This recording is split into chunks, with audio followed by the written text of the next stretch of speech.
అభివృద్ధి లక్ష్యంగా ఎంచుకొని రాజకీయాల్లోకి రంగప్రవేశం చేసిన మీరు కాంగ్రెస్ లేదా ఇంతకుముందు ఉన్న బీఆర్ఎస్ టీఆర్ఎస్ పార్టీలు ఆ పార్టీలు కూడా మీ దగ్గర ఉన్నాయి. కాకపోతే ఈ ప్రధానంగా బీజేపీ పార్టీలోనికి రావడానికి గల ప్రధాన కారణం ఇది.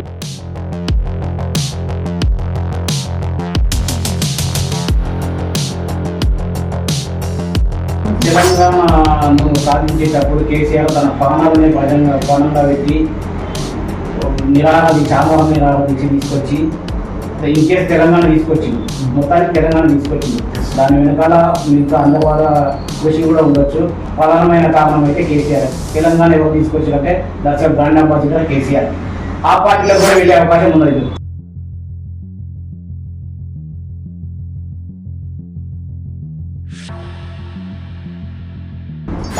భారతీయ జనతా పార్టీ దాదాపుగా ముస్లిం వ్యతిరేక పార్టీ అని అనుకుంటున్నారు.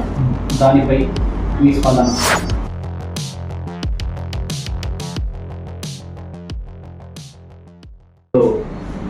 బీజేపీ రాష్ట్ర ఓబీసీ అధికార ప్రతినిధి శంకరోళ్ళ రవికుమార్ గారితో ఇంటర్వ్యూలో ఉన్నాము. మరి వారి యొక్క బాల్యము, విద్యాభ్యాసం, జీవన విధానం, రాజకీయ జీవితం ఇలాంటి ఎన్నో విషయాలను పంచుకోవడానికి సమయం ఇచ్చినటువంటి రవికుమార్ సార్ గారికి ధన్యవాదాలు సార్. మీరు పుట్టుక, మీ బాల్యం, విద్యాభ్యాసం ఎక్కడి నుంచి ప్రారంభమయ్యాయి? ముందుగా మీకు అజయ్, మీ వాస్తవాలు టీవీ ప్రేక్షకులకి అందరికీ నమస్తే. అయితే నేను పుట్టిన హైదరాబాద్లో. నాకు ఇప్పుడు 42 సంవత్సరాలు. నేను చదువుకున్నది కూడా హైదరాబాద్లోనే.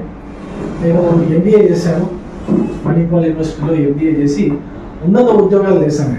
నేను హెచ్డిఎఫ్సి ఎల్గోలో హెచ్డిఎఫ్సి బ్యాంకులో అసిస్టెంట్ వైస్ ప్రెసిడెంట్గా ఒక ఏపీ అండ్ తెలంగాణ 2 రాష్ట్రాలకి ఒక అధికారిగా పనిచేశాను. 2 రాష్ట్రాల్లో ఉన్నటువంటి అన్ని బ్రాంచెస్కి నేను హెడ్గా ఉంటాను. దాని తర్వాత దాంతోపాటు వృత్తిరీత్యా నా ఉద్యోగంతో పాటు నేను ఆర్ఎస్ఎస్లో చాలా చురుగ్గా పనిచేసేవాడిని. బాల్యం నుంచి కూడా నేను శాఖలకు వెళ్ళేవాడిని. ఆర్ఎస్ఎస్లో ఉన్నటువంటి వివిధ విభాగాలు, ధర్మ జాగరణ కావచ్చు, బజరంగదళ్ కావచ్చు, ఇంకా సామాజిక సమరస్త వేదికలు కావచ్చు, అదేవిధంగా సంపర్క విభాగంలో కూడా నేను వివిధ శాఖలో పనిచేశాను. పనిచేసిన తర్వాత 2021లో ఉద్యోగం మానేసి బీజేపీ పార్టీలో జాయిన్ అయ్యాను. బీజేపీ పార్టీలో జాయిన్ అయిన గత 2 సంవత్సరాల నుంచి కూడా మీకు తెలుసు, మీరు చూస్తూ ఉన్నారు. ఇప్పుడు నేను రాష్ట్ర ఓబీసీ మోర్చాకి అధికార ప్రతినిధిగా ఉన్నాను. మక్తల్లో పనిచేస్తున్నాను. మక్తల్ని నా యొక్క కార్యక్షేత్రంగా ఎంచుకున్నాను. మక్తల్లో ఉండేటువంటి సమస్యలు కావచ్చు, మక్తల్లో ఉండేటువంటి ప్రజల యొక్క ఇబ్బందులు కావచ్చు, వాటిని దూరం చేయడం నా లక్ష్యంగా పెట్టుకున్నా, నా జీవిత ఆశయంగా పెట్టుకున్నా. ఎందుకు అంటే మక్తల్ మా తాతల ప్రాంతం. మా నాన్నగారు పుట్టింది మక్తల్లోనే. మక్తల్ బాగరూరు మండలం, వడ్వాడ్ మా గ్రామం. ఆయన అక్కడ గొర్రెలు రాసేవాడు. తను చిన్న ఉన్నప్పుడే హైదరాబాద్కి వలస వచ్చి హైదరాబాద్లో సెటిల్ అయ్యి ఇక్కడే పెళ్లి చేసుకొని ఇక్కడే ఉన్నాడు. సో మా తాతలు పుట్టిన ప్రాంతం కాబట్టి నేను అప్పుడప్పుడు అక్కడ వచ్చాను. నేను చిన్న ఉన్నప్పుడు బాల్యంలో కావచ్చు, తర్వాత ఉద్యోగం చేసేటప్పుడు కూడా నేను మక్తల్ ప్రాంతాన్ని అక్కడ నేను సునిశ్చితంగా పరిశీలించేవాడు. నేను పుట్టి పెరిగిన హైదరాబాద్లో కాబట్టి హైదరాబాద్కి మక్తల్ ప్రాంతానికి ఉన్న తేడా చాలా స్పష్టంగా కనిపించేది. అంతేకాదు నా యొక్క అదృష్టం ఏంటంటే నేను ఉద్యోగరీత్యా ఆంధ్రప్రదేశ్, తెలంగాణలో ఉన్నటువంటి అన్ని జిల్లాలు పర్యటించే అవకాశం నాకు వచ్చింది. దాంట్లో భాగంగా నేను తెలంగాణలో ఉన్నటువంటి అన్ని జిల్లాలు, ఉత్తర తెలంగాణ ఉన్నటువంటి జిల్లాలు, దక్షిణ తెలంగాణ ఉన్నటువంటి జిల్లాలు, కరీంనగర్ కావచ్చు, నిజామాబాద్ కావచ్చు, ఇట్లా సిద్దిపేట, ఇప్పుడు కొత్తగా ఏర్పడినటువంటి సిద్దిపేట, సిరిసిల్ల, ఇట్లాంటి జిల్లాలన్నీ కూడా నేను పర్యటించాను, చూశాను. చూసిన తర్వాత నాకు అర్థమైంది ఏంటంటే ఉత్తర తెలంగాణలో ఉన్న జిల్లాల్లో ఎంతైతే అభివృద్ధి జరిగిందో ఆ అభివృద్ధి దక్షిణ తెలంగాణలో జరగలేదు. ఎందుకు జరగలేదని చెప్పేసి నేను ఒక్కసారి వెనక్కి వెళ్ళి చూస్తే ఇక్కడ ఉన్నటువంటి నాయకుల యొక్క పాత్ర కావచ్చు, లేదా ఇక్కడ ఉన్నటువంటి ప్రజల యొక్క ఆస్పిరేషన్స్ కావచ్చు, లేదా ఇక్కడ ఉన్నటువంటి ఇప్పుడు వాటర్ లేకపోవడం, పేదరికం కావచ్చు, లేదా ఉత్తర తెలంగాణలో ఉన్నటువంటి నాయకులే మంత్రులు, ముఖ్యమంత్రులు కావడం కావచ్చు. సో అందువల్ల ఇక్కడ వెనుకబడింది. కాబట్టి నేను నా కార్యక్షేత్రంగా దక్షిణ తెలంగాణలో మా పుట్టిన ఊరంటే మా తాతల ఊరు, మా తండ్రి మా తాతల ఊరైనటువంటి మక్తల్ని నేను నా యొక్క కార్యక్షేత్రంగా ఎంచుకున్నా. అక్కడ పనిచేయడానికి నేను సిద్ధమై ఉన్నా. కంప్లీట్గా నా యొక్క జీవిత లక్ష్యం మొత్తం నా నెక్స్ట్ జీవిత ఆశయం మొత్తం మక్తల్ని అభివృద్ధి చేయడం, మక్తల యొక్క మా ప్రాంతం యొక్క రుణం తీర్చుకోవడం. ఉన్నత విద్యను అభ్యసించిన మీరు రాజకీయాలకు రావాలన్న ఆలోచన ఏ విధంగా వచ్చింది? అజయ్ గారు, మీకు తెలుసు, నేను ఇంతకుముందే చెప్పాను, మక్తలు ఎందుకు అభివృద్ధి చెందలేదు. మక్తల్ లాంటి ప్రాంతాల్లో రాజకీయ చైతన్యం లేకపోవడం, అక్కడ ఉన్నటువంటి ప్రజల్లో ఈ యొక్క రాజ్యాంగం పట్ల, చట్టాల పట్ల, ప్రజల యొక్క హక్కులేంటి, ప్రజలకు అందాల్సినటువంటి ప్రభుత్వాల ద్వారా ప్రజలకు అందాల్సినటువంటి అభివృద్ధి ఫలాలేంటి, ఆ అభివృద్ధి ఫలాలు ఏ విధంగా అందుతాయి, ఇవన్నీ కూడా ఇంకా తెలియదు, ఇంకా అందలేదు. అక్కడ నేను అందలేదని చెప్పొచ్చు, ఖచ్చితంగా చెప్పగలుగుతాను. అందుకే నేను మక్తలు ఎంచుకున్నాను చెప్పాను. ఎందుకు ఇంకో విషయం కూడా చెప్తాను. నేను అదే ఒక సిరిసిల్ల తీసుకోండి, ఒక సిద్దిపేట తీసుకోండి, ఒక కరీంనగర్ తీసుకోండి, లేదా మీరు ఇంకా కొంచెం ముందుకు వెళ్ళండి, ఒక ఆదిలాబాద్ తీసుకోండి, ఒక నిర్మల్ తీసుకోండి. నిర్మల్ లాంటి ఒక రిమోట్ ఏరియా, ఒక ఎస్టీ ఆదివాసుల ఏరియాలో కూడా మక్తల్ కంటే కూడా ఎక్కువ అభివృద్ధి చెంది ఉంది. ఆదిలాబాద్ కూడా మక్తల్ కంటే ఎక్కువ అభివృద్ధి చెందింది. మీకు ఇంకా చిన్న విషయం చెప్తా, ఆంధ్రప్రదేశ్ లో ఉన్నటువంటి మీరు అటు చివరిలో ఉన్నటువంటి శ్రీకాకుళం కూడా నాకు వెళ్ళే అవకాశం కలిగింది. శ్రీకాకుళం, విజయనగరం లాంటి జిల్లాలో కూడా నేను పర్యటించిన, అక్కడ నేను పనిచేస్తాను. అక్కడ ఉన్నటువంటి అభివృద్ధి కూడా ఇక్కడ లేదు.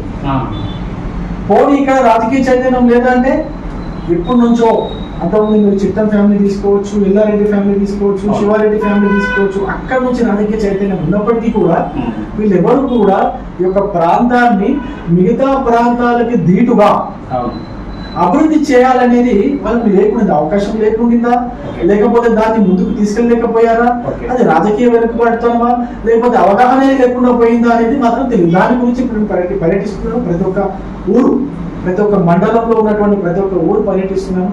అక్కడ ఉన్నటువంటి ప్రజల యొక్క జీవన విధానం ఏంటి, వాళ్ళ యొక్క ముఖ్యంగా ఆదాయ వనరులు ఏంటి, వాళ్ళకి ఎక్కడి నుంచి ఆదాయం వస్తుంది, వాళ్ళ జీవన వృత్తులు ఏంటి, ఏ విధంగా వీళ్ళు నెక్స్ట్ ఒక 10 సంవత్సరాలు 15 సంవత్సరాల్లో వీళ్ళ యొక్క ఆదాయ వనరులు పెరుగుతాయి, వాళ్ళ యొక్క జీవనం నెక్స్ట్ లెవెల్కి వెళ్తుంది అనేది నేను స్టడీ చేస్తూ ఉన్నాను. కాబట్టి ఇప్పుడు మీకు ఒక చిన్న ఎగ్జాంపుల్ చెప్తాను అజయ్ గారు.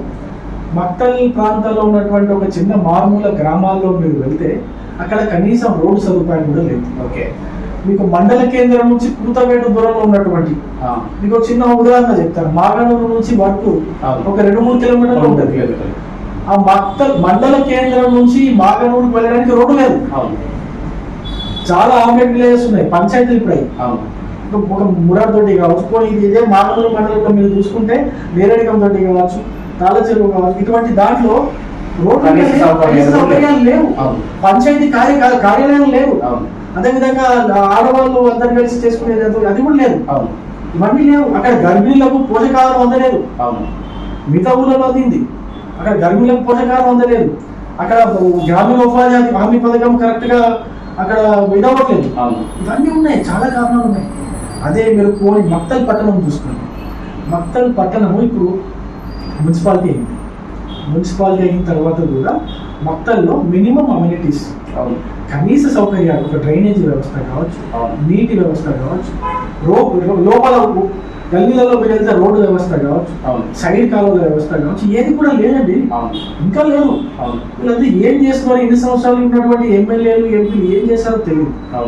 కానీ ఇప్పుడు మాత్రం నేను ఒకటే నిర్ణయించుకున్నా, మక్తల్ని మిగతా ప్రాంతాలతో ధీటుగా అభివృద్ధి చేయాలంటే నాలాంటి కార్యకర్తలు పని చేయాల్సిందే. పని చేస్తేనే మిగతా ప్రాంతాలకు ధీటుగా అభివృద్ధి జరుగుతుంది. నాకు అవగాహన ఉంది, మొత్తం నాకు కంప్లీట్ అవగాహన ఉంది. కాబట్టి ఏ విధంగా అభివృద్ధి చేయాలో నాకు తెలుసు. కాబట్టి నేను మక్తల్ ప్రాంతాన్ని చూసుకుని అక్కడ పనిచేస్తున్నాను. అభివృద్ధి లక్ష్యంగా ఎంచుకొని రాజకీయాల్లోకి రంగప్రవేశం చేసిన మీరు కాంగ్రెస్ లేదా ఇంతకు ముందున్న బీఆర్ఎస్ టీఆర్ఎస్ పార్టీలు, ఆ పార్టీలు కూడా మీ దగ్గర ఉన్నాయి. కాకపోతే ఈ ప్రధానంగా బీజేపీ పార్టీలోనికి రావడానికి గల ప్రధాన కారణం ఇది. మంచి ప్రశ్న వేశారు. నేను మీకు తెలుసు, నేను ఇంతకుముందు చెప్పాను, నా బాల్యం నుంచి నేను సంఘంలో పనిచేశాను, ఆర్ఎస్ఎస్లో వివిధ భాగాల్లో పనిచేశాను. నాకు నచ్చిన విషయం ఏంటంటే పార్టీ కోసము త్యాగాలకు సిద్ధపడే వాళ్ళు, దేశం కోసము ప్రాణాలు అర్పించడానికైనా సిద్ధపడే వాళ్ళు, ధర్మం కోసం యుద్ధం చేయడానికైనా సిద్ధపడే వాళ్ళు బీజేపీ కార్యకర్తలు. తన్మను దలిసే త్యాగభావంతో అలుపెరగకుండా పనిచేసే వాళ్ళు బీజేపీ ఆర్ఎస్ఎస్ కార్యకర్తలు. జాతీయత ఊపిరిగా, ధర్మరక్షణ ధ్యేయంగా దేశభక్తే ప్రాణంగా గర్వంగా తమను తాము సమర్పించుకునే వాళ్ళు బీజేపీ ఆర్ఎస్ఎస్ కార్యకర్తలు. ఇటువంటి ఇటువంటి రాజకీయ పార్టీని, ఇటువంటి భావజాలం ఉన్నటువంటి రాజకీయ పార్టీని వదిలి వేరే పార్టీలోకి వెళ్ళాలని నాకు ఎందుకు అనిపిస్తున్నాను? తెలంగాణను సాధించేటప్పుడు కేసీఆర్ తన ప్రాణాలనే పణంగా పెట్టి ఆమరణ నిరాహార దీక్ష తీసుకొచ్చి ఇన్ కేసు తెలంగాణ తీసుకొచ్చింది, మొత్తానికి తెలంగాణ తీసుకొచ్చింది. దాని వెనకాల మిగతా అందరి వాళ్ళ కృషి కూడా ఉండొచ్చు. ప్రధానమైన కారణం అయితే కేసీఆర్. తెలంగాణ ఎవరు తీసుకొచ్చారంటే దర్శక బ్రాండ్ అంబాసిడర్ కేసీఆర్. ఆ పార్టీలకు కూడా వెళ్ళే అవకాశం ఉన్నది. తప్పు. నేనేమంటున్నా, తెలంగాణ ఉద్యమం నడిచినప్పుడు కేవలం కేసీఆర్ మాత్రమే కొట్లాడారు. కేసీఆర్ చెప్పుకుంటా ఉంటాడు, ఇప్పుడు ఏది మన తలకాయ పెట్టి నేను బయటకు వచ్చిన, చావు నోట్లో తలకాయ బయటకు వచ్చిన, నేను తెలంగాణ తీసుకొచ్చాను చెప్పుకుంటాడు.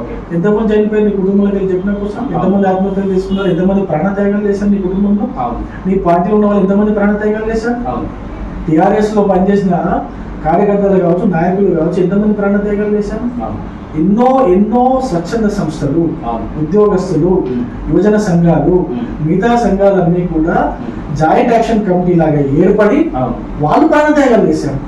ఒక కానిస్టేబుల్ కృష్ణ ప్రాణత్యాగం చేశాడు, ఒక ఆచార్య ప్రాణత్యాగం చేశాడు. వీళ్ళంతా మీ టీఆర్ఎస్ కార్యకర్తలు కాదే? కానిస్టేబుల్ కృష్ణ మీ టీఆర్ఎస్ కార్యకర్తనా? కాదు కదండి.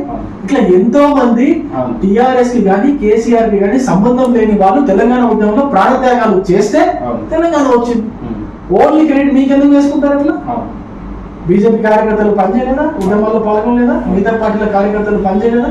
నేనేమంటున్నా అంటే ఒక్కరికే క్రెడిట్ ఇచ్చి ఇప్పుడు ఏమైపోయింది, తెలంగాణ వచ్చి 10 సంవత్సరాలు అయింది. ఈ 10 సంవత్సరాల్లో ఈ తెలంగాణ రాష్ట్రంలో ఎవరు అభివృద్ధి చెందిందండి? ఆ ప్రాణత్యాగాలు చేసిన అమరుల కుటుంబాలు కావచ్చు, ఆ ఉద్యమంలో పాల్గొన్నటువంటి కుటుంబాలు కావచ్చు, వాళ్ళ పరిస్థితి ఏంటి? వాళ్ళు ఎక్కడున్నారు? కల్వకుంట్ల కుటుంబం ఎక్కడుంది? కల్వకుంట్ల కుటుంబం 100,000 కోట్ల లక్షల కోట్ల ఆస్తులు సంపాదించుకొని వెనకేసుకొని తెలంగాణ ఉద్యమం పేరుతో తెలంగాణ ఉద్యమకారుల యొక్క వాళ్ళ యొక్క పాపాలు మీ మెడ చుట్టుకొని ఇప్పుడు మీరు ప్రజలు మళ్ళీ బుద్ధి చెప్తే మీరు ఓడిపోయారు సార్. ఒకవేళ తెలంగాణ తెచ్చింది మీరే అయితే మిమ్మల్ని ఓడగట్టే వాళ్ళు కాదు కదా. తెలంగాణ కోసం మీరు నిజంగానే నిజాయితీగా పనిచేసి ఉంటే 2014లో మీకు అంత తక్కువ సీట్లు ఎందుకు వచ్చినాయి? 60 సీట్ల కదా వచ్చింది. అప్పుడు భయపడి మిగతా పార్టీగా ఎమ్మెల్యేలు మీరు కొనుగోలు చేయలేదా? ఒకవేళ మీకు తెలంగాణ తెచ్చినట్టు ప్రజలందరూ మిమ్మల్ని నమ్మి ఉండిందే మీకు అప్పుడే 89 సీట్లు ఇచ్చామని ఎందుకు ఇవ్వలేదు? గొడవట్టారు 2023లో. నేనేమంటున్నా, అది ప్రజలు ఎవరు కూడా మొత్తం క్రెడిట్ కేసీఆర్కి ఇవ్వడానికి సిద్ధంగా లేరు. అందుకే నేను తెలంగాణ రాష్ట్ర సమితిలో కావచ్చు, మీకు తెలిసిందే కాంగ్రెస్ మా యొక్క భావజాలానికి బద్ద శత్రువు. కాంగ్రెస్ కావచ్చు, కమ్యూనిస్టులు కావచ్చు, మా యొక్క భావజాలానికి వ్యతిరేకంగా పనిచేసేవాళ్ళు, మా యొక్క భావజాలాన్ని తొక్కిపడ్డాలని చూసేవాళ్ళు. కాబట్టి ముఖ్యంగా వాళ్ళ హిందూ ధర్మానికి వ్యతిరేకులు, భారతదేశం భారతీయత అనే ఒక భావానికి వ్యతిరేకులు, జాతీయత అనే భావానికి వ్యతిరేకులు. కాబట్టి కాంగ్రెస్ లో ఆబ్వియస్ గా వెళ్ళలేదు, తెలంగాణలో కూడా టీఆర్ఎస్ లో కూడా వెళ్ళడానికి కారణమే. భారతీయ జనతా పార్టీ దాదాపుగా ముస్లిం వ్యతిరేక పార్టీ అని అనుకుంటున్నారు. దానిపై మీ స్పందన? అజయ్ గారు, మీకు నేను పుట్టి పెరిగింది ముస్లిమ్స్ ఎక్కువగా ఉండే ఏరియా. నేను వాళ్ళతో కలిసి పెరిగాను. నా ఫ్రెండ్స్ చాలా మంది ఉంటారు ముస్లిమ్స్. సరే, భారతీయ జనతా పార్టీ అధికారం, నరేంద్ర మోడీ గారు అధికారంలోకి వచ్చి 2014 నుంచి ఇప్పటివరకు 10 సంవత్సరాలు అయింది. ఎన్నో పథకాలు తీసుకొచ్చారు నరేంద్ర మోడీ గారు. దాంట్లో ఉచిత బియ్యం కావచ్చు, ఇంటి ముందు గ్రామాల్లో ఇంటి ముందు టాయిలెట్లు కావచ్చు, లేదా ఇంటి లోపల గ్యాస్ బండలు కావచ్చు, ఇంటి లోపల బల్బులు కావచ్చు. అదే విధంగా పిఎం ఆవాస్ యోజన కింద ఎంతోమందికి ఇల్లు కూడా ఇచ్చాం. ఎప్పుడైనా బీజేపీ కార్యకర్తలు వెళ్ళి మీరు ముస్లింలు మోడీ గారు ఇస్తున్న బియ్యాన్ని మీరు తీసుకోవద్దు అని చెప్పేసి ఎక్కడైనా అడ్డుకున్నట్టు మీరు విన్నారా? మీరు ముస్లింలు, ఈ గ్రామంలో మీరు ముస్లింలు మీ ఇంటి ముందు టాయిలెట్ కట్టడానికి వీలని చెప్పేసి ఎవరైనా బీజేపీ కార్యకర్తలు అడ్డుకున్నారా? ఎవరికైనా ముస్లిం మహిళకి గ్యాస్ బండ్ ఇస్తే ఇవ్వద్దని చెప్పేసి మా వాళ్ళు ఏమైనా అడ్డుకున్నారా? బల్బులు ఇస్తే ఎవరైనా అడ్డుకున్నారా? బ్యాంక్ అకౌంట్ ఓపెన్ చేస్తే ఎవరైనా అడ్డుకున్నారా? ముద్ర లోన్లు ఇచ్చినామండి. ముద్ర లోన్ నేను దాదాపు ఒక 1200 మందికి ముద్ర లోన్లు ఇప్పించిన. దాంట్లో 30% మంది ముస్లింలే. దాదాపు 300-400 మంది ముస్లింల ముద్ర లోన్స్ తీసుకున్నారు. వాళ్ళకి నేనే ఇప్పించిన. మేము అడ్డుకోలేదే. ఒకవేళ మేము ముస్లింలకు వ్యతిరేకం అయితే వీటన్నిటిని అడ్డుకునే వాళ్ళం కదా. ఏ సమాజంలో అయినా ఏ కమ్యూనిటీలో అయినా కానీ కొన్ని చెడు ఉంటుంది, కొంచెం చెడు ఉంటుంది. ఇప్పుడు హిందువుల్లో ఇంతకుముందు బహుభాగత్వం ఉండేది. అంతకంటే ముందు వెళ్తే వీరేశలింగం పంతులు గారి కాలంలో సతీసాగరం ఉండేది. వాటన్నిటిని సంస్కరించుకుంటూ వచ్చామా లేదా? అదే విధంగా ముస్లిం సమాజంలో ఉన్నటువంటి యొక్క దురాచారాలను కూడా సంస్కరించే పనిలో ఒక ట్రిపుల్ తలాక్ కావచ్చు, మిగతా కావచ్చు తీసుకొచ్చాం. దాన్ని ఆ యొక్క సమాజాన్ని సంస్కరించడానికే తీసుకొచ్చినట్టుగా చూడాలి. కానీ మనం ఏం చేస్తున్నామో వీళ్ళు ముస్లింలకు వ్యతిరేకమైన ఒక ముద్ర వేసి, ముస్లింలు అంటే భారతీయ జనతా పార్టీ పడదని చెప్పి ఒక ముద్ర వేసే ప్రయత్నం కాంగ్రెస్ పార్టీ చేయడం వల్ల, ఇటువంటి ప్రాపగండా క్రియేట్ చేయడం వల్ల అట్లా ప్రజలు అట్లా వెళ్ళిందే తప్ప నిజంగా భారతీయ జనతా పార్టీ కార్యకర్తలు ఎవరు కూడా ముస్లింలకు వ్యతిరేకం కాదు. మైనారిటీ మోర్చా ఉందండి, సపరేట్ వింగ్ ఉంది భారతీయ జనతా పార్టీలో. మైనారిటీ మోర్చా ఉంది. ఆ మైనారిటీ మోర్చా అధ్యక్షుడు ఒక ముస్లిమే, తను నడిపిస్తుంటాడు మొత్తం మైనారిటీ మోర్చాని. అప్పుడప్పుడు బండి సంజయ్ సంచలన వ్యాఖ్యలు చేస్తారు కదా ముస్లింల గురించి. ఏమని చేస్తారు? నేను ఒక క్వశ్చన్ చెప్తాను. బండి సంజయ్ గారు ఒకరు కాంగ్రెస్ పార్టీ వాళ్ళు మాట్లాడిన దానికి ప్రతిస్పందనగానే ఏదైనా మాట్లాడింటారు, లేదా ఓఎస్సీ బ్రదర్స్ మాట్లాడిన వాటికి ప్రతిస్పందనగానే మాట్లాడింటారు. కానీ బండి సంజయ్ గారు ఎప్పుడైనా 15 నిమిషాల్లో ముస్లింలు తుడిచిపెట్టేస్తామని ఎప్పుడైనా పోనీ ఎవరైనా బీజేపీ నాయకులు అన్నారా? ఒక 15 నిమిషాలు పోలీసులను పక్కన తప్పించండి, ముస్లిం అందరినీ కూడా నామరూపాలు లేకుండా చేస్తామని చెప్పేసి బండి సంజయ్ గారు కానీ, రాజా సింగ్ గారు కానీ, ఇంకా మిగతా బీజేపీ నాయకులు ఎవరైనా అన్నారా? బాబా గాని, యోగి గాని, ఎవరైనా మోడీ గారు ఎవరైనా అన్నారా? ఎక్కడ అన్నారా? ఎవరు లేదు. వాళ్ళు అన్నదానికి ప్రతిస్పందనగా మాట్లాడేది తప్ప, ఎస్ ఒక భాష చెప్పారు, శివం మీరు తవ్వితే శివం ఉంటే మాది, శవం ఉంటే మీద అని చెప్పారు. అది నిజం. చాలా ఇప్పుడు మీకు అక్కడ మరి కోర్టులో కేసు నడుస్తుంది కదా, జ్ఞానవాపి కేసు నడుస్తుంది కదా, అక్కడ శివలింగం ఉంది కదా, అక్కడ ఆర్కియాలజీ డిపార్ట్మెంట్ వాళ్ళ యొక్క ప్రూఫ్స్ అని ఉన్నాయి కదా. ఇప్పుడు వేములవాడలో దర్గా ఉందా లేదా? వేములవాడ గుడి లోపల దర్గా ఉందా లేదా? ఎన్ని ఉన్నాయి కదా. దానికి ప్రతిస్పందనగా మాట్లాడారు తప్ప బండి సంజయ్ గారు ఇంకా ఆయన క్యాడర్ ఇంకా ముస్లింలు ఉంటారు. నేను ఆయన హైదరాబాద్ వస్తే ఆయనతో పాటు వెళ్ళావు, నాతో పాటు వచ్చావు, ముస్లింలు ఉన్నారు, ఆయనతో తిరుగుతుండే అంతా. నేను చాలా 30,000 కిలోమీటర్లు తిరిగినా, నా కారు 30,000 కిలోమీటర్లు తిరిగిన బండి సంజయ్ గారు. నాకు బాగా క్లోజ్ అయ్యా. నాతో పాటు ముస్లింలు ఉన్నారు, ఇక్కడ పక్కనే ఉంటారు. ఒక జబ్బార్ కావచ్చు, ఒక అల్తాఫ్ కావచ్చు, ఒక షేబాజ్ కావచ్చు, లేదా ముస్లింలే. నా కారులో వచ్చేవాళ్ళు, నాతో పాటు దిగేవారు, ఆయనతో పాటు ఫోటోలు దిగుతారు. ఆయన అంటే అభిమానం, ఆయన పని చేస్తారు ముస్లిమ్స్ కూడా.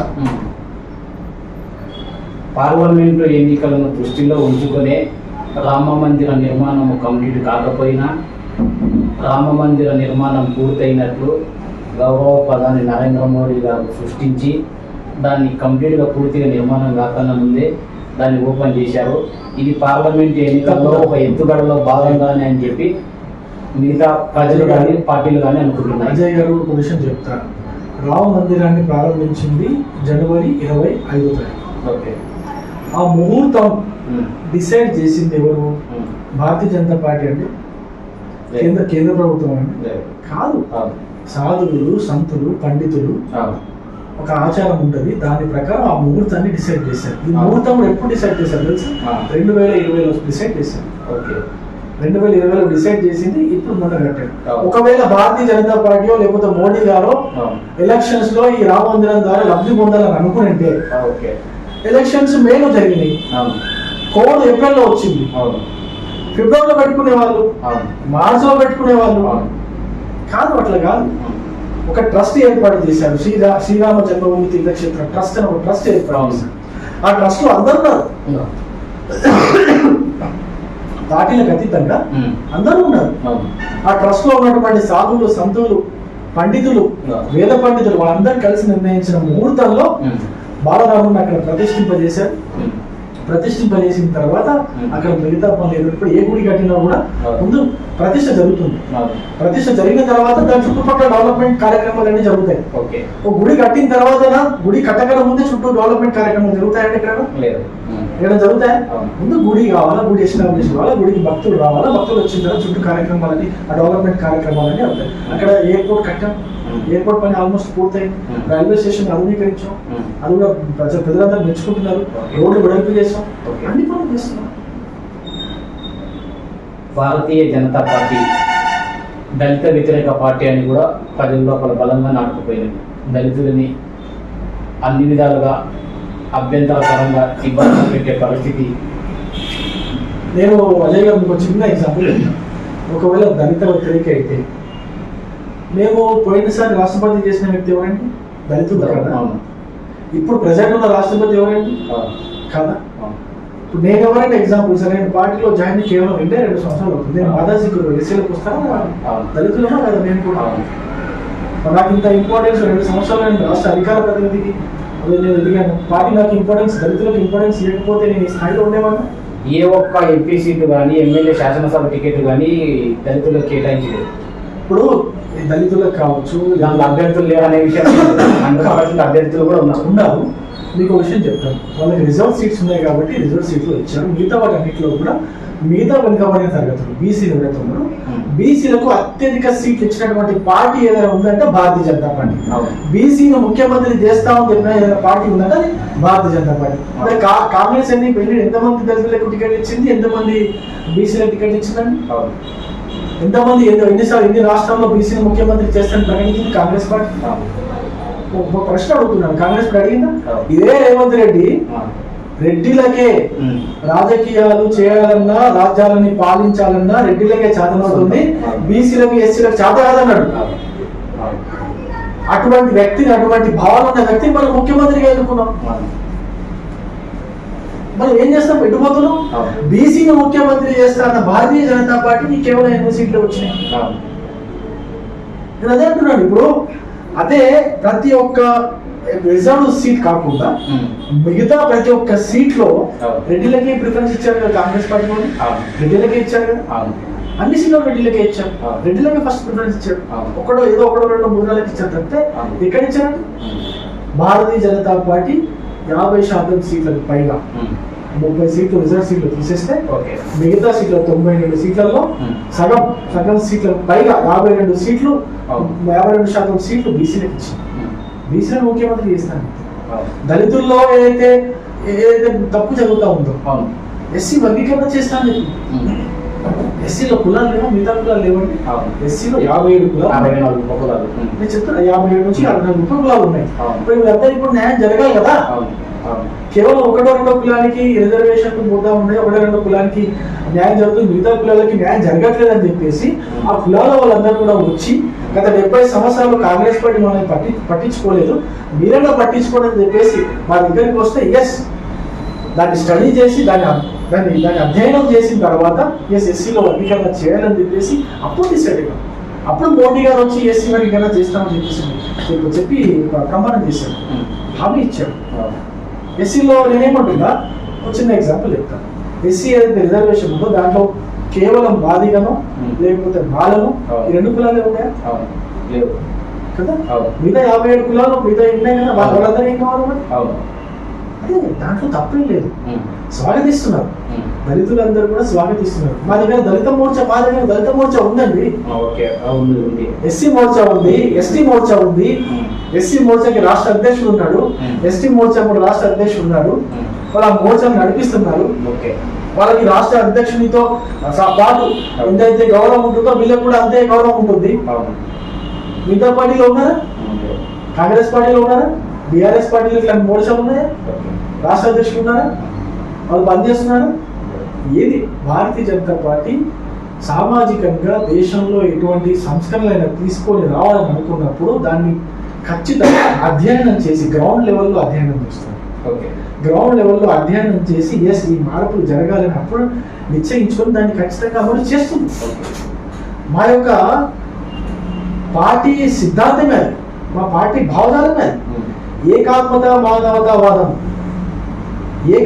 మానవతావాదం అంటే చిట్ట చివరి బంతిలో కూర్చున్నటువంటి చిట్ట చివరి వ్యక్తికి కూడా ఈ యొక్క అన్ని కూడా అందాలి, ప్రభుత్వ ఫలాలన్నీ కూడా అందాలి, ఏ ఒక్క వ్యక్తి కూడా మిస్ కాకూడదు అని దాన్ని పార్టీ సిద్ధాంతంగా దాన్ని ఒక ఐడియాలజీగా పెట్టుకున్న పార్టీ ఏదైనా ఉందంటే భారతీయ జనతా పార్టీ. మిగతా పార్టీలో ఒక ఐడియాలజీ ఉందా? ఏ పార్టీలో చెప్పండి. ఏకాత్మత మానవతావాదము దీన్ దయాళ్ ఉపాధ్యాయ గారు చెప్పారు. ఏ పార్టీ అయినా చెప్పిందా? ఏ పార్టీలో ఉన్నటువంటి ఎవరైనా ఫిలాసఫర్ చెప్పారా? ఎవరు చెప్పారు చెప్పండి. కమ్యూనిస్ట్లో బతకండి, సిపిఎం పార్టీలో బతకండి, ఇక్కడ ఉందో బతకండి, ఇట్లా ఉందా? ప్రభుత్వ ఫలాలు చిట్ట చివరి వ్యక్తికి కూడా అందాలి. దాంట్లో భాగంగా ఇవన్నీ చేస్తాం. ఈసారి మూడోసారి మోడీ గెలిస్తే టోటల్గా రిజర్వేషన్ ఎత్తివేస్తారని చెప్పి ప్రజల లోపల బాగా వినుకుంటున్నారు. దానిపైన తీసుకుంటాను. నేనేమంటున్నా, కాంగ్రెస్ పార్టీకి మోడీ గారిని బీజేపీ పార్టీని వ్యతిరేకించడానికి ఎటువంటి ఎక్కడ కూడా ఏమి దొరకట్లేదు. అభివృద్ధిలో కావచ్చు, పాలనలో కావచ్చు, అభివృద్ధిలో మళ్ళీ సంక్షేమంలో కావచ్చు, మౌలిక వస్తువుల కల్పనలో కావచ్చు, జాతీయ విధానంలో కావచ్చు, అంతర్జాతీయ విధానంలో కావచ్చు, లేదా రైతుల విషయంలో కావచ్చు, యువత విషయంలో కావచ్చు, ఏ విషయంలో కూడా వాళ్ళకి ఎటువంటి ఛాన్స్ దొరకట్లేదు. ఆఖరికి పిఎం ఇస్తున్నాడు, పిఎం ప్రధానమంత్రి మోడీ గారి ముక్కు వంకర ఉంది, మూతి వంకర ఉంది, ఆయన మొహం బాగా అట్లా కూడా వాళ్ళకి ఛాన్స్ లేదు. ఎక్కడ వాళ్ళకి అసలు ఛాన్స్ దొరకట్లేదు. కాబట్టి ఏదో ఒకటి కల్పించి, ఏదో ఒకటి ప్రజల్లో ఒక రకమైన అభద్రతా భావం సృష్టించాలి. కాబట్టి అట్లాంటి పనులు చేస్తున్నారు. కానీ ఇప్పుడు చూశారు, ఏమిచ్చింది, గాడి గుడి ఇచ్చిందా రేవంత్ రెడ్డి 2-3 రోజులు బాగా ప్రచారం చేశారు. 3వ రోజు ఏమైంది, అరే కాంగ్రెస్ పార్టీ గుర్తు చెయ్యి గుర్తా గాడి గుడ్డు గుర్తా అని ప్రజల్లోకి వెళ్ళిపోయిందని చెప్పేసి గాడి గుడ్డు తీసి పక్కన పెట్టేసి ప్రజలు ప్రశ్నిస్తున్నారు, ఏమని మీరు ఇచ్చిన గాడి గుడ్ల పరిస్థితి ఏంటని చెప్పేసి ప్రజలు ప్రశ్నిస్తున్నారని చెప్పేసి గాడి గుడ్డు పక్కన పెట్టేసి అవునా కదా. అట్లా కూడా ప్రజలు నమ్మట్లేదని చెప్పేసి నారాయణపేటకు వచ్చి, నారాయణపేటలో పబ్లిక్ మీటింగ్ లో రైతు రుణమాఫీ ఆగస్టు 15th కల్లా చేస్తాను, నన్ను నమ్మండి అని చెప్పేసి నారాయణపేట పబ్లిక్ మీటింగ్ లో అన్నాడు. అక్కడే ఒక బీసీని ముదిరాజు మంత్రి చేస్తానని చెప్పేసి అన్నాడు. భయపడి ప్రజలు నమ్మట్లేదని తెలుసుకొని ఇంటెలిజెన్స్ రిపోర్ట్ ద్వారా తెలుసుకున్న విషయాల ద్వారా తను ఇవన్నీ గాడి కూడా పక్కన పెట్టేసి వెంటనే రైతులకు రుణమాఫీ చేస్తానని చెప్పేసి అనుకున్నాడు. నారాయణపేట సభ తర్వాత హైదరాబాద్కి వచ్చాడు, పెరిగిపోయిండు. అక్కడ కూడా అన్నాడు, మరి అక్కడ కూడా పబ్లిక్ ఎవరు నమ్మట్లేదని మళ్ళీ ఇంటెలిజెన్స్ రిపోర్ట్ తెప్పించుకొని నెక్స్ట్ డే ఏం చేశాడు, సూర్యుడు తూర్పు నుంచి పడమర ఉదయించినా, పడమర నుంచి తూర్పుకి అస్తమించినా రుణమాఫీ ఖచ్చితంగా చేస్తా అన్నాడు. ఎందుకు? ప్రజలు నమ్మట్లేదని. మళ్ళీ జోగులాంబ పోయిండు, అంతకుముందు భద్రాచలం పోయిండు, ఎక్కడ పోతే అక్కడ ఉన్నటువంటి దేవుళ్ళ మీద ప్రమాణాలు చేసి మని చెప్పి. ఎందుకు అంత అవసరం ఏమొచ్చింది? ఎందుకు అంటే రేవంత్ రెడ్డిని ప్రజలు నమ్మట్లేదు కాబట్టి దేవుళ్ళ పైన ప్రమాణాలు వేసేంత దిగజారిపోయాడు. మళ్ళీ చివరికి ఏం చేసిండు, ఇప్పుడైతే 2023 ఎలక్షన్ జరిగి 3 నెలల్లోనే కేవలం 100 రోజుల్లోనే మిగతావన్నీ కూడా అమలు చేస్తానని చెప్పి ప్రజలు ప్రతి ఒక్క గ్రామాల్లో అడుగుతున్నారు. ఇప్పుడైతే door to door campaigning start చేశారు. పబ్లిక్ మీటింగ్స్ అన్ని అయిపోయినాయి, door to door campaigning start చేశారు. Door to door campaigning start చేసినప్పుడు పబ్లిక్ అందరూ అడిగారు, అదే బీసీలకు ఇది చేస్తామో ఏమైంది? మహిళలు అడిగారు ముఖ్యంగా, మాకు 2,500 ఇస్తామో ఏమైంది? మా ఇంట్లో పిల్ల పెళ్ళయింది, 1,00,000 రూపాయలు తులం బంగారం ఇస్తామో ఏమైంది? డోర్ టు డోర్ పోయినప్పుడు గల్లబడుకుని అడిగారు, కొన్ని చోట్ల మహిళలు అడిగారు, అరే అమ్మాయి అన్ని బాగలేదని చెప్పేసి. అప్పుడు ముఖ్యమంత్రి రేవంత్ రెడ్డి ఓటమిని ఒప్పుకొని కావచ్చు. ఈ పార్లమెంట్ ఎలక్షన్ లో చెప్తున్నా, కాంగ్రెస్ పార్టీకి 1-2 సీట్లు తప్ప మిగతా సీట్లు గెలిచే అవకాశమే లేదు. అది కూడా ఖమ్మంలోనూ నల్గొండలోనూ గెలిచే అవకాశం ఉందేమో, అది కూడా కానీ మిగతా ఎక్కడ కూడా ఏ చోట కూడా గెలిచే అవకాశం లేదు. మిగతా స్థానాలు మొత్తం భారతీయ జనతా పార్టీ 100% భారతీయ జనతా పార్టీ తెలుసు. అదే కానీ మీకు తెలుసు, మీరు ఎక్కడ పోయినా కూడా ఏ ఊళ్ళో మారుమూల ప్రాంతాల్లో నేను ఊహించలేదు. ఇదే మక్తల్ కంప్లీట్ గా రూరల్ ఏరియా, రిమోట్ ఏరియా, ఎక్దమ్ రిమోట్ ఏరియా, దాటితే కృష్ణా నది దాటితే బార్డర్, కర్ణాటక బార్డర్. అంతటి మారుమూల గ్రామాల్లో కూడా మోడీ హవా ఉంది అంటే మీరు అర్థం చేసుకుంటారు. ఒక రామ మందిర సమస్యని ఒక చిన్న రక్తపు బొట్టు కూడా కారకుండా, చిన్న గాయం కాకుండా, ఒక చిన్న అల్లరి కాకుండా అంత పెద్ద సమస్యని పరిష్కరించాడు అంటే ఎంత గొప్ప వ్యక్తి అయితే ఆ విధంగా పరిష్కరిస్తాడని. ఎన్నో వందల సంవత్సరాలుగా పరిష్కారం లేకుండా ఉన్నటువంటి సమస్యని ఆ విధంగా పరిష్కరించేసరికి ప్రజల్లోకి అంతా వెళ్ళిపోయింది. ప్రజల్లోకి చాలా అసలు మోడీ గారిని, ఇప్పుడు మోడీ కాకపోతే ఇంకెవరు లేరు, నేను మోడీకి ఓటేయకపోతే నేను భారతీయంగా పుట్టి వేస్ట్, నేను మోడీ గారికి అన్యాయం చేసినట్టే అంటున్నారు పబ్లిక్. నేను ఆయన కానీ వేరే పార్టీకి ఓటేసినట్టే, ఆయనకు అన్యాయం చేసినట్టే నేను భారతీయనే కాదని అంటున్నారు జనాలు, అంటున్నారు ఊళ్ళో ఉన్న జనాలు అంటున్నారు. అభివృద్ధి లక్ష్యంగా రాజకీయాల్లోకి వచ్చిన మీరు మీ సొంత ఊరు అయినటువంటి మక్తల్ నియోజకవర్గ ప్రజలకు చివరగా మీరు ఇచ్చే సందేశం ఏంటి? మక్తల్ నియోజకవర్గ ప్రజలకు అందరికీ నేను ఒకటే చెప్పవచ్చు, ఇంతవరకు ఎన్నికైనటువంటి ఎమ్మెల్యేలు కావచ్చు, ఎంపీలు కావచ్చు, మక్తల్ని పెద్దగా పట్టించుకోలేదు. మక్తల్ కంప్లీట్గా నిరాదరణకు గురైంది. మక్తల్ అనే ప్రాంతము అసలు ఈ రాష్ట్రంలో ఉందా లేదా అనేటువంటి ప్రశ్న తలెత్తుతుంది ప్రజల్లో. మక్తల్లో ఉన్నటువంటి అన్ని కులాల వాళ్ళకి న్యాయం జరగాలి, మక్తల్లో ఉన్నటువంటి రైతులకు న్యాయం జరగాలి, యువతకు న్యాయం జరగాలి, మక్తల్లో ఉన్నటువంటి ప్రతి ఒక్క విద్యార్థికి విద్య అందాలి, వైద్యం అందాలి, మౌలిక వస్తువులు అందాలి, వాళ్ళకు పొలాలకి నీళ్లు అందాలి, వాళ్ళకి అక్కడ కొన్ని ఫ్యాక్టరీలు రావాలి, కొన్ని పరిశ్రమలు రావాలి, పరిశ్రమలు వస్తే అక్కడ చదువుకున్నటువంటి యువతకు ఉద్యోగాలు వస్తాయి, ఒక సెజులు రావాలి. ఇదే సిరిసిల్లలో సిద్దిపేటలో సెజులు వచ్చినాయి, మక్తలకు ఎందుకు రావు? ఇవన్నీ కావాలంటే మీరు నన్ను ఎన్నుకోండి, నాకు అవకాశం ఇవ్వండి, నాకు ఆశీర్వదించండి. ఖచ్చితంగా మక్తల్ని అభివృద్ధి చేసే బాధ్యత నేను తీసుకుంటాను. నాకు ఇంతటి ధైర్యం ఎక్కడి నుంచి వచ్చింది, ఏ విధంగా చెప్పగలుగుతున్నారని మీరు ప్రశ్న వేయచ్చు. ఓకే, నేను ఆంధ్రప్రదేశ్ తెలంగాణ మొత్తం పర్యటించాను. నాకు పార్టీలో కావచ్చు, సమాజంలో కావచ్చు నాకు మంచి పేరు ఉంది. నేను ఒక బ్యాంకర్గా ఉద్యోగం చేశాను.